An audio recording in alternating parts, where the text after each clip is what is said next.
గలతీ రాసిన పత్రిక 6వ అధ్యాయం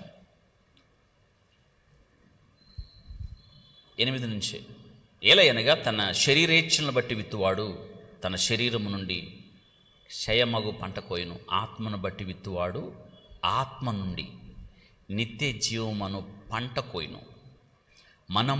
మనము పదం గమనించండి. మనము అంటే సంఘం, నమ్మినవారు, యేసుక్రీస్తు రక్తము ద్వారా కడగబడినవారు.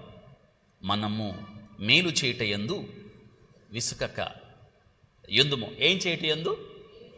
గుడ్. మనము ఇంకొక మాట చెప్పాడు, అలయక మేలు చేసితిమి. అలయక మేలు చేసితిమి. మొదట అన్నాడు మేలు చేయుట యందు విసుకవద్దు అన్నాడు. తర్వాత అలయక మేలు చేసితిమి, తగిన కాలం మందు పంట కోతుము అని చెప్పాడు.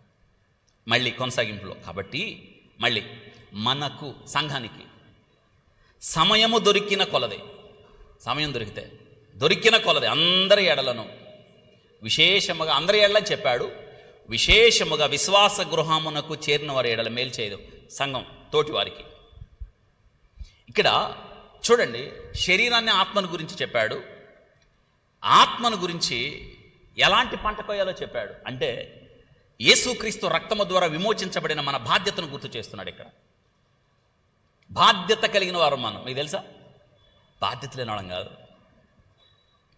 ఒకనప్పుడు గమ్యం లేకుండా ఎటుబడితట్టు తిరిగాం. పౌలు గారు ఇదే చెప్తున్నాడు, ఎటుబడితట్టు నిరీక్షణ లేకుండా మోగ విగ్రహాల వెంట. కానీ తన అమూల్యమైన రక్తం ద్వారా విమోచించబడిన తరువాత మనకంట దేవుడు ఒక దారి ఏర్పాటు చేశాడు. ఈ దారిలో వెళ్ళమన్నాడు. ఆ దారిలో వెళ్ళి ఏం చేయాలి తెలుసా?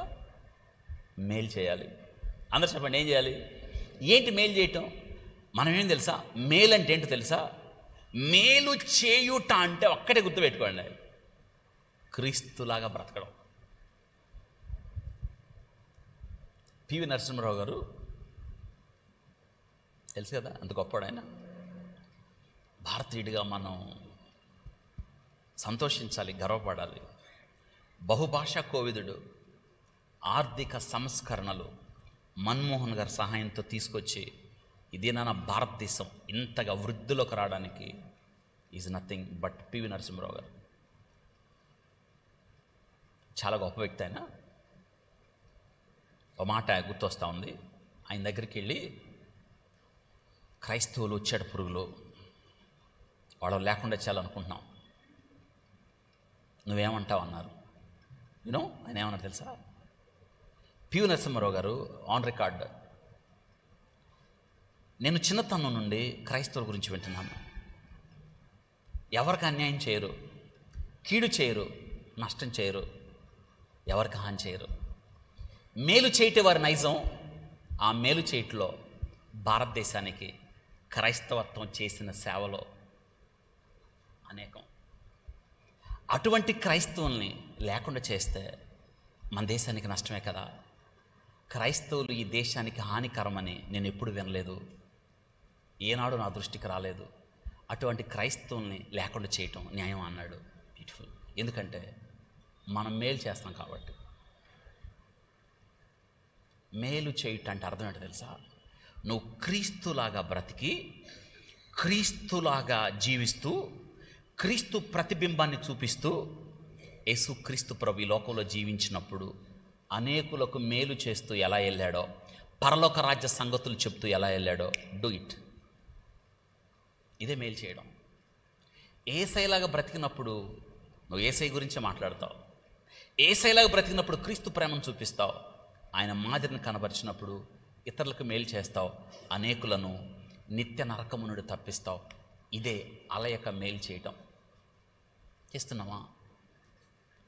ఏ రక్షణతో మనం అలంకరించబడ్డామో, ఏ అమూల్యమైన క్రీస్తు రక్తము ద్వారా మనం విమోచించబడి నీతిమంతులయ్యామో, ఈ సాక్ష్యం ఇతరులతో పంచుకోవడం మేలు చేయడం. అగ్నిలో నుండి లాగినట్టు కొందరినైనా లాగండి, నాశనమునకు జోగుతున్న వారిని నువ్వు రక్షించువా. జ్ఞాని సొలొమోను చెప్తున్నాడు, సందేహపడు వారి మీద కనికరం చూపించండి, అగ్నిలోని లాగినట్టు కొందరినైనా యోధా భక్తుడు చెప్తున్నాడు. ఇదే మేలు చేయటం. ఓ మంచి మాట చెప్పాడు, ఆలయక మేలు చేసేది గనక. ఈరోజు క్రైస్తవుడిగా నీ బాధ్యత, నా బాధ్యత ఏంటో తెలుసా? ఆలయక మేలు చేయడం అంటే అందరి ఎడలను అని చెప్పాడు, విశేషముగా అందరి ఎడల, అందరిని ప్రేమించాలి. మనం యేసయ్య మనం ప్రేమించలేదా? అర్హత లేని మనం. ఆయన ప్రేమించాడు, అర్హతనిచ్చాడు, ఆధిక్యత ఇచ్చాడు. కాబట్టి మనం ఎంతమందికి మేలు చేయగలమో, ఈ ధనవంతుడు విఫలమైంది అక్కడే. ఈరోజు మనం రక్షణ లేని వారికి సువార్త ప్రకటించడమే మేలు, క్రీస్తును పరిచయం చేయడమే మేలు. 2, విశ్వాస గృహం చేరిన సాటి సహోదరుడికి నువ్వు ఏదైతే మేలు చేయగలవో. కీర్తనకారుడు అంటున్నాడు, మందిరము నిమిత్తము నీకు మేలు చేసేదను. 122వ కీర్తన. మందిరము నిమిత్తం, మందిరంలో నాటబడిన మొక్కలుగా మనం మేలు చేయాలి. 2 విషయాలు జ్ఞాపకం చేసుకోండి. మనము లోకంలో జీవించినప్పుడు క్రీస్తును పోలి నడవాలి. విశేషంగా క్రీస్తు సువార్తను ప్రకటిస్తూ క్రీస్తునికి లోకంలో అనేకులు క్రీస్తు పరిచయం చేయాలి. ఇది ఒక వ్యక్తిని అగ్నిలోండి లాగడం, ఇది మేలు చేయడం. దీనిలో అలసిపోవద్దు, విసుకద్దు. 2, విశ్వాస గృహం సాటి పరిశుద్ధుల ఎడల నువ్వు చూపించాల్సిన ప్రేమ, కనికరం గురించి రాయబడ్డది ఇక్కడ. అందుకే తగిన కాలం మందు మనం ఏం చేస్తాం? పంట తగిన కాలం.